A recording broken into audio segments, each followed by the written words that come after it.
Car रख के, mobile घर पे रख के, नौकर का मोबाइल लेकर क्यों गया? तीसरी चीज, मुंह पर मास्क लगा के और हुडी पहन के क्यों गया? और आगे जाके मास्क और हुडी क्यों उतारा? तो ये जितने चीजें हैं ना, मेरे हिसाब से मोर देन सफिशिएंट है।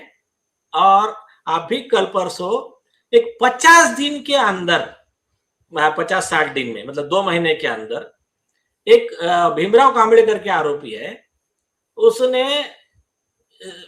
बुढ़ा है, मतलब एज में बहुत ज्यादा है, एक 3 साल की लड़की के ऊपर रेप करके मर्डर किया।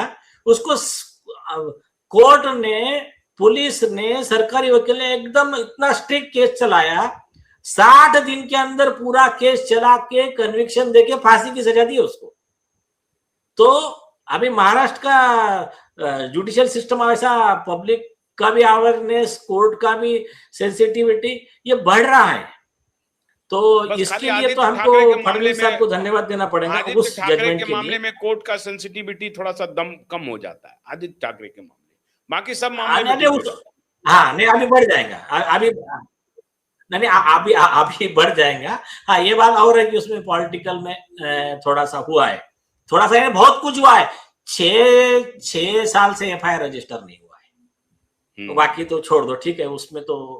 अच्छा, एक बात बताइए कि अभी आप ये क्या, तो आप ये कह रहे हैं कि अगले 60 दिन में ये जो सिया गोयल है, ये जेल चली जाएगी?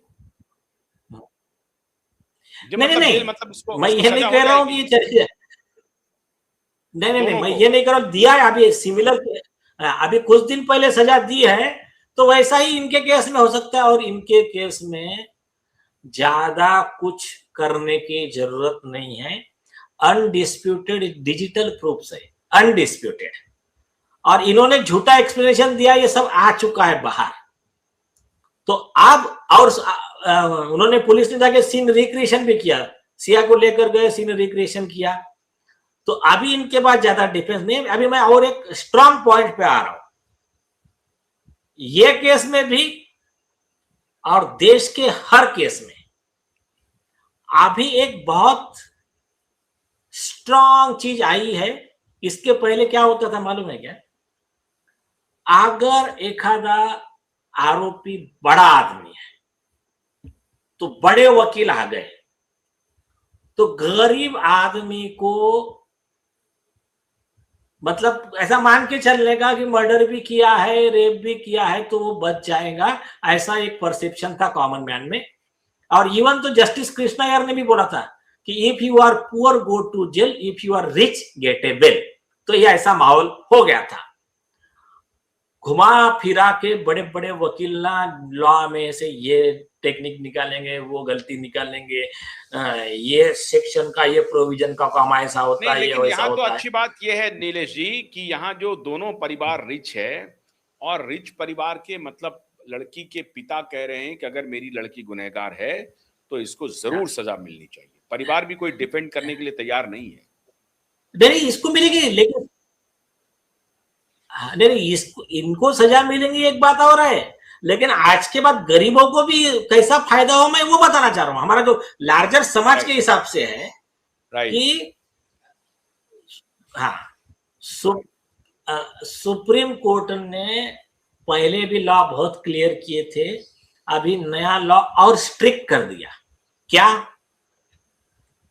मैं चाहे फिरियादी का वकील हूं, या मैं आरोपी का वकील हूं, या मैं सरकारी वकील हूं, इस केस में मेरे फेवर के और मेरे अगेंस्ट के लॉ क्या है, सुप्रीम कोर्ट के केस लॉ क्या है, ये बताने की जिम्मेदारी हर वकील की है।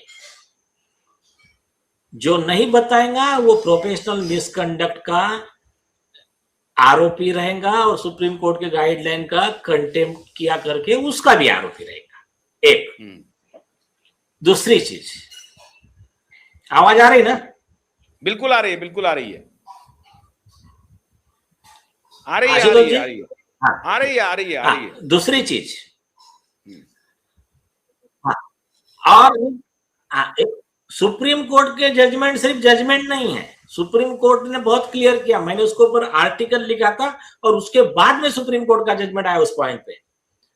सुप्रीम कोर्ट के जजमेंट ये लीगल एविडेंस है, ये खुद अपने आप में एक एविडेंस है। तो बाइंडिंग केस लॉ छुपाना या गलत इररिलेवेंट केस लॉ देना, ये एविडेंस छुपाने या गलत एविडेंस देने के श्रेणी में आता है।